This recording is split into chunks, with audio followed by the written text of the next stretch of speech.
Yeah! Hi guys అందరికీ. Welcome to our channel Ashok educates.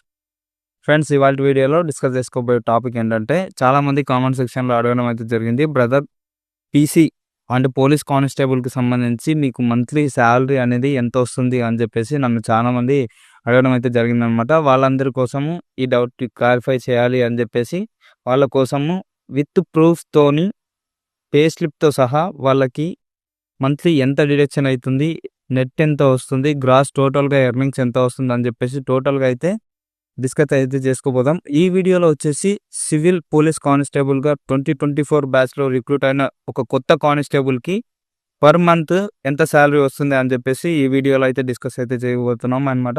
And next వీడియోస్‌లో AR, అదేవిధంగా TSSP, SPF, fire, jail warden, excise ఇలా ప్రతి ఒక్కరి పే స్లిప్ గురించి మీకైతే వివరించడం అయితే జరుగుతుందనమాట. ఎవరైతే పోలీస్ డిపార్ట్మెంట్‌కి సంబంధించి ప్రిపేర్ అవుతున్నారో ఎలాంటి డౌట్స్ ఉన్నా క్లారిఫికేషన్‌లో తెలియజేయండి. నేను మీకు వాటికి వీడియోస్ చేసి రిప్లైస్ అయితే ఇవ్వడం అయితే జరుగుతుందనమాట. అదేవిధంగా ఎవరైతే ఛానల్‌ని ఫస్ట్ టైం విజిట్ చేస్తున్నారో ఛానల్‌ని సబ్స్క్రైబ్ చేసుకోండి. అదేవిధంగా ఎవరైతే అభ్యర్థులు పోలీస్ జాబ్స్ కోసం ప్రిపేర్ అవుతున్నారో వాళ్ళందరికీ కూడా తప్పకుండా షేర్ చేసే ప్రయత్నం అయితే చేయండి ఫ్రెండ్స్. ఒక వీడియోలోకి వెళ్ళిపోయినట్లయితే రీసెంట్‌గా ట్రైనింగ్ కంప్లీట్ చేసుకొని జాబ్ సర్వీస్‌లో జాయిన్ అయిన ఒక సివిల్ కానిస్టేబుల్ యొక్క సాలరీ ఎంత వస్తుంది అని మీకు క్లియర్‌గా ఎక్స్‌ప్లెయిన్ అయితే చేయడం అవుతుంది. ఇప్పుడు చూడండి. ఫస్ట్ వచ్చేసి మనకు పోలీస్ కానిస్టేబుల్‌గా భర్తీ అయిన ప్రతి ఒక్కరికి కూడంగా 24,280 రూపీస్ అయితే బేసిక్ పే. ఒక బేసిక్ పే అయితే ఉండడం అయితే జరుగుతుంది. ఈ బేసిక్ పే అనేది పోలీస్ డిపార్ట్మెంట్‌లో పనిచేసే ప్రతి ఒక్కరికి కూడా బేసిక్ అనేది సేమ్ ఉండడం అయితే జరుగుతుంది. అదేవిధంగా అలవెన్సెస్ విషయానికొచ్చేసి చేంజెస్ ఉండి సాలరీస్‌లో కొంచెం మార్పులు రావడం అయితే జరుగుతుందనమాట. అది కూడా లిటిల్ బిట్ ఎక్కువ అయితే కాదు. బేసిక్ పే వచ్చేసి రూ. 24,280. అదేవిధంగా డీఏ అనేది రావడం జరుగుతుంది. డీఏ వచ్చేసి రూ. 6,407 డియర్‌నెస్ అలవెన్స్ అంటారండి. రూ. 6,407 పర్ మంత్ రావడం అయితే జరుగుతుంది. అదేవిధంగా హెచ్ఆర్ఏ. హెచ్ఆర్ఏ అంటే హౌస్ రెంట్ అలవెన్స్. ఇది హెచ్ఆర్ఏ అనేది మన మనం ఉండే ప్లేస్‌ని బట్టి మారుతా ఉంటుందన్నమాట. ఫర్ సపోజ్ చూసుకున్నట్లయితే మనము హైదరాబాద్ సిటీ సరౌండింగ్స్ సిటీలో వర్క్ చేసే కానిస్టేబుల్‌కొచ్చేసి 24% హెచ్ఆర్ఏ రావడం అయితే జరుగుతుంది. అదేవిధంగా సిటీ సరౌండింగ్స్ ఏరియాలలో ఎవరైతే కానిస్టేబుల్‌గా వర్క్ చేస్తున్నారో వాళ్ళ హెచ్ఆర్ఏ వచ్చేసి 17.5% అయితే రావడం అయితే జరుగుతుందనమాట. అదేవిధంగా ఎవరైతే మన డిస్ట్రిక్ట్‌లో ఉండే టౌన్స్‌లో వర్క్ చేస్తారో ఆ టౌన్స్‌లో వర్క్ చేసే వాళ్ళ హెచ్ఆర్ఏ వచ్చేసి 13% రావడం అయితే జరుగుతుంది. అదేవిధంగా ఎవరైతే టౌన్ సరౌండింగ్స్‌లో ఉండే పిఎస్‌లలో వర్క్ చేస్తారో వాళ్ళకొచ్చేసి 11% హెచ్ఆర్ఏ అయితే రావడం అయితే జరుగుతుందనమాట. ఏ పర్సన్‌కైనా కూడంగా సాలరీ అనేది మాక్సిమం సేమే రావడం అయితే జరుగుతుంది.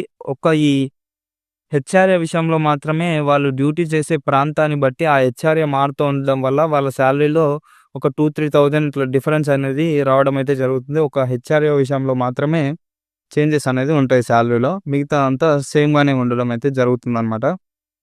నెక్స్ట్ చూసుకున్నట్లయితే ప్రతి ఒక్కరికి కూడంగా ఈ హెచ్ఆర్ఏతో పాటు హెచ్ఆర్ఏకి 8% అనేది మన బేసిక్ పైన 8% అడిషనల్ హెచ్ఆర్ఏ అయితే ఇవ్వడం అయితే జరుగుతుంది. ప్రెజెంట్ వచ్చేసి 8%కు మన బేసిక్‌కి ఎంతొస్తుందో చూసుకున్నట్లయితే రూ. 1,942 అడిషనల్ హెచ్ఆర్ఏ 8% అయితే ఈ హెచ్ఆర్ఏతో పాటు ప్రతి ఒక్కరికి రావడం అయితే జరుగుతా ఉంటుందన్నమాట. అదేవిధంగా ఇంటీరియం రిలీఫ్ అని చెప్పేసి రూ. 1,214 రావడం అయితే జరుగుతుంది. అదేవిధంగా కిట్ మెయింటెనెన్స్‌కి అని చెప్పేసి రూ. 150, మరి అదేవిధంగా రిస్క్ అలవెన్స్ అని చెప్పేసి రూ. 175 రావడం అయితే జరుగుతుందన్నమాట. ఇదొచ్చేసి పర్ మంత్ ఒక సివిల్ కానిస్టేబుల్‌కి వస్తున్న ఎర్నింగ్స్ ఇవి. నెక్స్ట్ ఈయనకు డిడక్షన్స్ చూసుకున్నట్లయితే ఏమేమి కట్ అయిపోతాయి అని చూసుకున్నట్లయితే ఫస్ట్ జీఐఎస్ ఫండ్ రూ. 30 కట్ అవ్వడం జరుగుతుంది. అదేవిధంగా ప్రొఫెషనల్ ట్యాక్స్ అని రూ. 200 పెన్షన్‌కు సంబంధించి రూ. 3,069 కట్ అవ్వడం అయితే జరుగుతుంది. అదేవిధంగా టీజీఎల్ఐ తెలంగాణ గవర్నమెంట్ లైఫ్ ఇన్సూరెన్స్‌కు సంబంధించి రూ. 750. అదేవిధంగా భద్రతా ఫండ్ అని చెప్పేసి రూ. 1,600 కట్ అయింది. అదేవిధంగా ఆరోగ్య భద్రత వచ్చేసి ఎవ్రీ మంత్ మనకు 300 అయితే కట్ అవ్వడం అయితే జరుగుతుంది. అదేవిధంగా ఇవి మేజర్‌గా కట్ అయ్యేటువంటి డిడక్షన్స్. ఇంకా కొన్ని వాళ్ళ యూనిట్స్‌లను బట్టి అవి వాళ్ళకి సంబంధించిన ఫండ్స్‌కి వాటికి తీసుకుంటా ఉంటారు. అవి డిడక్షన్స్ ఉంటాయి. ఇప్పుడు చూసుకున్నట్లయితే ఫర్ ఎగ్జాంపుల్ ఎడ్యుకేషన్ ఫండ్ అని చెప్పేసి ఈ పర్సన్‌కి ₹30, స్పోర్ట్స్ ఫండ్ అని ₹10, విడో ఫండ్ అని చెప్పేసి ₹20, ఇలా మొత్తంగా చూసుకున్నట్లయితే ₹6,009 అనేది ఈ పర్సన్‌కి పర్ మంత్ డిడక్షన్ అయితే రావడం అయితే జరిగింది. అయితే టోటల్‌గా ఈ పర్సన్‌కి వచ్చిన సాలరీ మొత్తం ఎర్నింగ్స్ వితౌట్ డిడక్షన్ చూసుకున్నట్లయితే మొత్తం ఎర్నింగ్స్ ఎంత అంటే ఒక మంత్‌కి వచ్చేసి ₹37,324, ₹37,324 ఎర్నింగ్స్ అయితే మొత్తం గ్రాస్ అయితే రావడం అయితే జరిగిందనమాట. 1 మంత్‌కొచ్చేసి సివిల్ కానిస్టేబుల్‌కి. అదేవిధంగా డిడక్షన్ చూసుకున్నట్లయితే ఈ 37,324లో నుండి డిడక్షన్స్ ₹6,009 డిడక్షన్ పోను ఈయనకు బై హ్యాండ్ నెట్ అమౌంట్ ఎంత సాలరీ క్రెడిట్ అయ్యింది అకౌంట్‌లో చూసుకున్నట్లయితే మనకు ₹31,315 సాలరీ అయితే క్రెడిట్ అయితే అవ్వడం అయితే జరిగిందనమాట. సో, ఇదొచ్చి ఒక సివిల్ పీసీకి ఉన్న పే స్లిప్ పర్ మంత్ సాలరీకి ఒక డీటెయిల్స్. ఆ పే స్లిప్ గూడంగా మీకు ఇక్కడ ఇస్తాను. పక్కన చూడండి మీకు అర్థమవుతుంది. ఇంకా మీకు ఎలాంటి డౌట్స్ ఉన్నా గూడంగా నన్ను కామెంట్ రూపంలో అడగండి. నేను మీకు రిప్లై ఇవ్వడం అయితే జరుగుతుంది. అదేవిధంగా నెక్స్ట్ ఏఆర్, టీఎస్ఎస్‌పీ ఇంకా ఇతర విభాగాలకు సంబంధించిన పే స్లిప్స్ గురించి గూడంగా వీడియోస్ అయితే చేయడం అయితే జరుగుతుంది.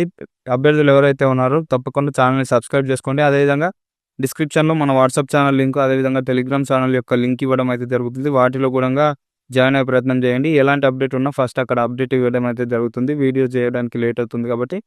సో, అంతవరకు కీప్ వాచింగ్ అవర్ ఛానల్. జై హింద్, జై భారత్.